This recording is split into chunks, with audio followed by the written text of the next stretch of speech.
Good morning, Big Brother fans. It is Saturday, February 5th, and we're about 18 hours after my last CarCast. It is, I said Saturday, and I am on the road again. For those of you that care, it's 10 degrees here in balmy Indiana as I drive down the interstate highway. So, as I said in my previous CarCast yesterday, I was going to possibly miss part of last night's live show. I actually did. I actually missed a chunk of it. I saw it. I was kind of watching, listening to it for the first 45 minutes or so, and then I missed a chunk, and then I literally turned it on as Cynthia, right? Cynthia? I want to say Cindy or Cynthia. Anyways, as she was doing the Mon Juan or Nom Now hat, and it was basically, pass the hat, the last person to get it. The person who doesn't get it really is now automatically nominated. So we had a version of a game like this on Sequester that we played called Safety Chain, in a way, in that you were giving safety, and the last person that didn't get it. And I don't think Geneva listens to these, but Geneva got kind of screwed over by one of these. Was nominated, or was out actually, or was nominated. I don't remember. But anyways, point is, Todd Bridges was the odd man out, and he replaced Mira. Mira got taken down. Todd was up. It was between Todd and Teddy, and even though the vote was 5-3, that means it was a one vote, and Shanna was the deciding vote. And apparently, it kind of tore Shanna up to have to vote out Teddy. In reality, I mean, it wasn't just her, but everybody seems to know that Shanna was the swing vote to do it, because they seem to know that she's the one who voted Teddy out. So, Teddy is out, and when the feeds came back for a little bit, then they went out and back and off and on and off. Then they finally went off for a long time. When they came back about, I think it was a couple hours, Chris Kirkpatrick was the new head of household. It was some kind of a thing where you accumulated points. I believe Kirkpatrick got 75 points, I think is a number that I heard them say.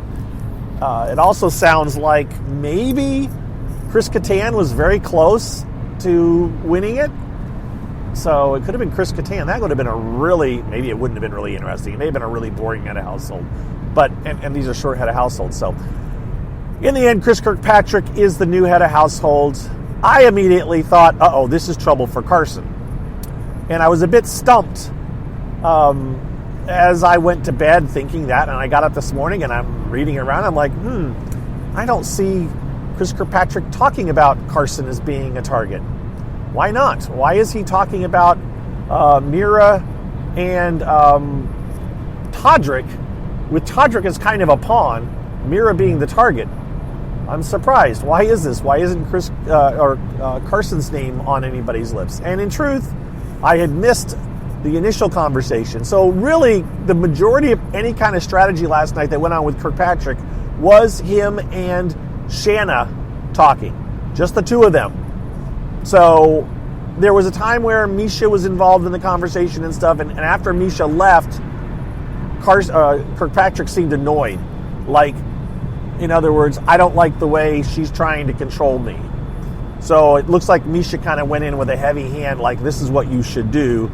And Carson's like, hey, this is my head of household. No one's telling me what to do. So that kind of turned, maybe for now, Kirkpatrick off of Misha. But again, very quick game. Alliances are going to change quickly, depending on the situation. So even though Kirkpatrick says, I ain't working with her, he may not work with her this, quote, week. But if she wins head of household, you bet he's going to be right back with her, doing whatever she wants to do and talking along with her. So he's not talking about nominating her. So she's going to be around for another week, and he'll need to work with her. So anyways, after she left, it was Shanna and Chris Kirkpatrick, and they talked for quite a while. And initially, Shanna told Chris Kirkpatrick, hey, I can control Carson. Now, can she? I don't know. But remember, she's kind of in another alliance with Carson, right? He's kind of in the other alliance with Carson, not the group of 6 or whatever that included Teddy, by the way. So it's kind of a loose alliance, but she kind of told Chris, don't worry about Carson right now. I got Carson. Although they're very worried about Carson, they seem to not be worried, quote, this week. And I keep saying this week because remember, we're looking at 2 evictions a week at minimum. And so these things are going to be quick and short, and we need to just not expect, promises to last long or the time frame to be really compressed. But I am going to say this week for the purpose of, talking about the show, because it's too hard to say for the next 2 days or something. That gets confusing. So Chris Kirkpatrick doesn't seem to be going after Carson because of what Shanna talked to him about. So it looks like, as of right now, the house guests are probably just getting up. It is just after noon, just after 12 p.m. Eastern time, which means it's just after 9. Now, a couple of the house guests were up at about this morning already, but in reality, the official wake-up call is usually around 9 a.m., somewhere in that range. And so they're going to get up, and they'll probably have a nomination ceremony yet within the next couple of hours. So I can't see some major changes happening between now and 3 o'clock Big Brother or Eastern time. I'm guessing that this is what he's going to do, unless something major happens and so there's some major shuffling. There's not going to be a whole lot of time to make decisions, and he's going to have to get nominations. And I'm going to guess that they will maybe get to the power veto competition later tonight. But that's only a guess on my part. I do not expect another weird twist. Again, I talked about that. I think that weird twist, the Mon Wan, was the equivalent of the twists that they do at the beginning of the most recent seasons, and just a way to add another competition in. They don't need another competition now. They have enough to material to fill the next 2 episodes. With one of them is even an eviction, so they have way too much to cover. And they don't need to throw in a twist. Remember, I personally feel like the twists, these weird twists have become Big Brother's, in my opinion, lazy way of getting material without having to spend as much time editing a story and weaving a story together. It's much easier to get house guests reacting to twists and turns than it is to have them actually talk strategy and edit a story together. Now, I'm being critical. Yes, I am.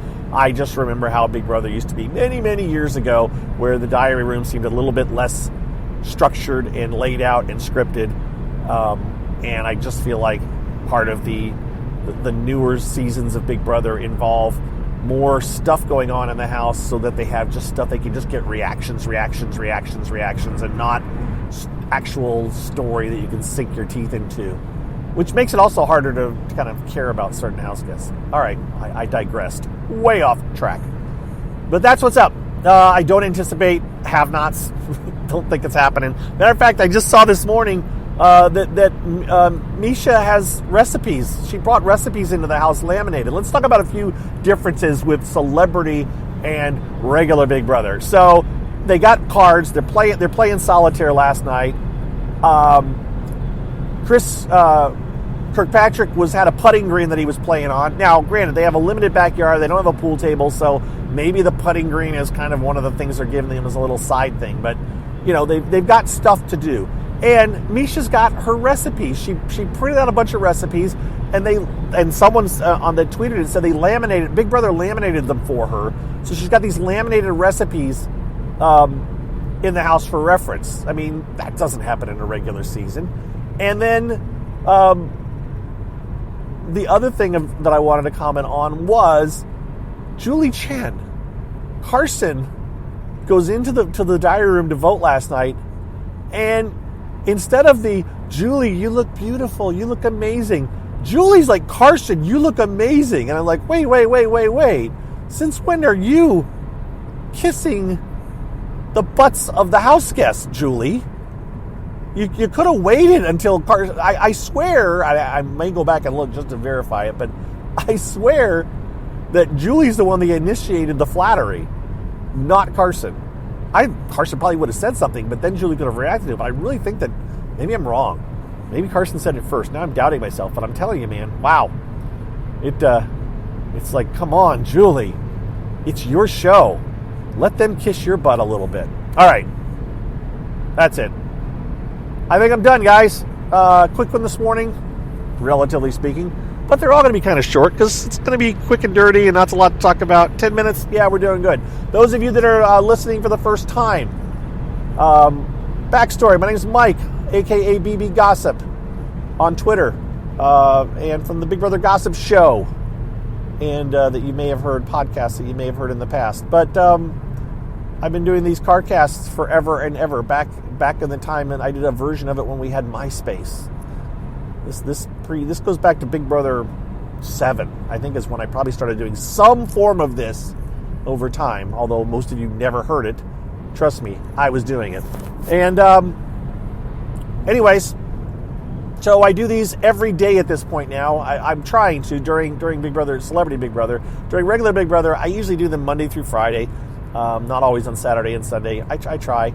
And anyways, they're just my way of letting you guys know what's going on. In one other form, you can get these if you're listening to this for some reason off a link off of Twitter. Hey, you can get it off of iTunes, TuneIn, Spreaker, any podcasting program you have. If you search for Mike's Big Brother Carcast, CARCAST, that is the key word that'll probably find it easier than anything. But if you search for Mike's Big Brother, Mike, or just Big Brother Gossip Carcast, you should be able to find it, and you can subscribe to it that way as well, or you can just watch for it to pop up on Twitter. All right, that's it, guys. I'm out of here for now.